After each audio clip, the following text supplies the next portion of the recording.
আমি এখন ছাদে এসেছি আর মুখে মাস্ক, তার কারণ হচ্ছে আমি কানের জন্য পরমান্ন রান্না করছিলাম, মানে পায়েস। আর আজকে হচ্ছে হ্যাপি নিউ ইয়ার। তার থেকে বড় কথা হচ্ছে আজকে আমার বাবার জন্মদিন, তো বাবাকে তো পায়েস করে দেবই, প্লাস ভাবছি যে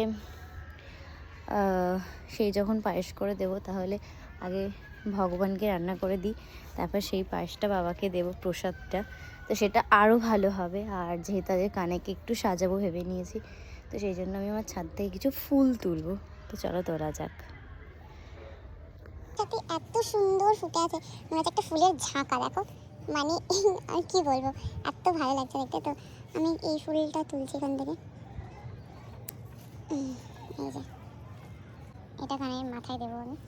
আর এখানে আপাতত না, আর যেটা আছে সেটা হচ্ছে এই একটা, দেখতে পাচ্ছ কত সুন্দর ফুটেছে। তো এখান থেকে এইটা ভাবছি বড়টা তুলে নিই, বড়টা এটা।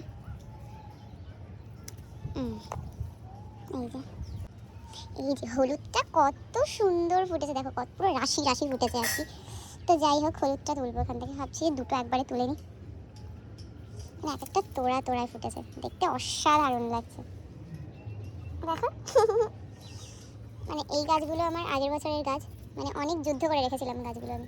মা বলছে যে না, এগুলোকে রাখা যাবে না, তুলে ফেলে দে, পরের বার আর হবে না। কিন্তু আমি কিন্তু আমার আশা ছাড়িনি, আমি বলছি না, তে হবে। আর সব থেকে সুন্দর হচ্ছে আমার এই কালারের ফুলগুলো লাগে। তো যাই হোক, আজকে একটা তুলবো, এই বড়টাই তুলবো। আমি আমার কানাইকে দেবো।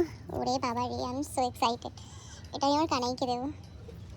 আর এর থেকে একটা ভাবছি তুলি, এটা তুলি, এই যে।